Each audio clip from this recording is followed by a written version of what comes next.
मेरा नाम महेश चंद्रा प्रजापति है और मैं भागीदारी पार्टी का राष्ट्रीय प्रमुख महासचिव हूँ। आपके जनपद सुल्तानपुर के इसौली विधानसभा में धमौर में हम लोग भागीदारी संकल्प मोर्चा में शामिल भागीदारी पार्टी द्वारा आयोजित वंचित पिछड़ा दलित अल्पसंख्यक महापंचायत का आयोजन हम लोगों ने किया है।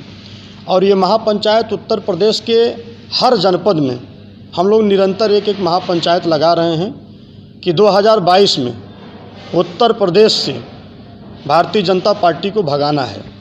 अभी पश्चिम बंगाल का चुनाव आप लोगों ने देखा, ममता बनर्जी जी ने एक नारा वहाँ जगह दिया था कि खेला होबे। हम लोगों ने 2022 के चुनाव के लिए श्री ओम प्रकाश राजभर जी ने एक नारा दिया है कि उत्तर प्रदेश में खदेड़ा होबे। बीजेपी को हम लोग जो है उत्तर प्रदेश ही नहीं 2024 में भी देखिएगा केंद्र से भगा कर दम लेंगे। इन लोगों ने महंगाई के सवाल को लेकर केंद्र और प्रदेश में सरकार बनाया। आज प्रदेश की हालत देख रहे हैं, महंगाई चरम उत्कर्ष पर है। यही लोग आलू प्याज टमाटर की माला पहनकर गैस सिलेंडर रखकर धरना प्रदर्शन देते थे कि देश में बड़ी महंगाई है, हम अच्छे दिन लाएंगे। उस समय बुरे दिन थे, अच्छे दिन थे। बुरे दिन में सरसों का तेल 50 रुपया लीटर मिलता था, आज अच्छे दिन आ गए तो 200 रुपया लीटर हो गया। बुरे दिन में गैस सिलेंडर 340 रुपया में मिलता था, आज अच्छे दिन आ गए तो 1000 रुपया कर दिए। बुरे दिन में किसान यूरिया की बोरी 50 किलो की 266 रुपये 20 पैसा में खरीदती थी। झांसा राम की सरकार बना दिए तो 5 किलो यूरिया भी चुरा लिए। 45 किलो की बोरी उसका भी दाम बढ़ा के 350 रुपये कर दिए। अरहर की दाल बुरे दिन में 50 रुपये 55 रुपये किलो मिलती थी, आज 150 रुपये किलो कर दिए। अभी आप लोगों ने कोरोना के पहले की स्थिति देखा जो है, प्रदेश में 150 रुपये किलो इन लोगों ने प्याज बिकवा दिया। इनकी वित्त मंत्री कहते हैं कि हम प्याज ही नहीं खाते हैं। ठीक है भाई, आप नहीं खाती हो, लेकिन प्रदेश की जो जनता जो गरीब है बेचारा, कम से कम उसको तो खाने दो। आप बताओ, जब बुरे दिन थे गरीब बेचारा छोटा सा मकान बनाने के लिए मार्केट में जाता था तो सीमेंट की बोरी 190 रुपये 210 रुपया में मिल जाती थी, आज 450 रुपया में मिल रही है। 1500 रुपये टाली उसको बालू मिल जाती थी, आज 8000 रुपया में मिल रही है। स्टील उसको 3600 रुपया में मिल जाता था, आज बताइए 10,000 रुपये में मिल रहा है। कहने का मतलब कि महंगाई चरम उत्कर्ष पर है। महंगाई के सवाल को लेकर ये सरकार बोलने को तैयार नहीं है।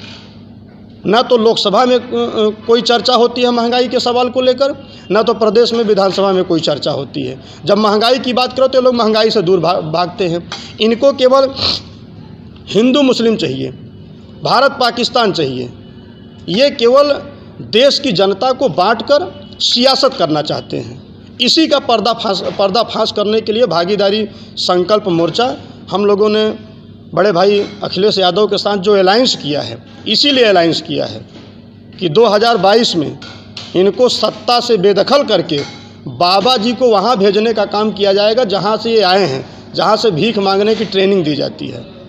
अन्याय और शोषण के विरुद्ध बगावत का नाम भागीदारी पार्टी। हमारे पार्टी का एक एक पदाधिकारी, आप जिले की बात छोड़ दीजिए, गाँव में घूम घूम कर मतदाताओं को समझाने का प्रयास कर।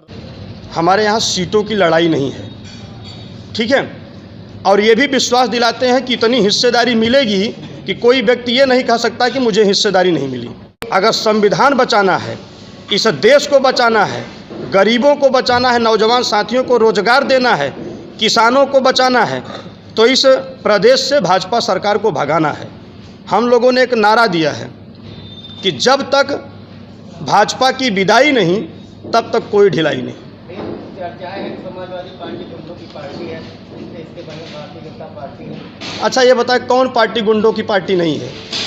भाजपा में जितने इस समय मंत्री हैं, विधायक हैं, 50-50 मुकदमा उनके ऊपर हैं, लेकिन कोई बोलने को तैयार नहीं है। ये केवल हिंदू मुस्लिम की बात करते हैं, बस हो गया।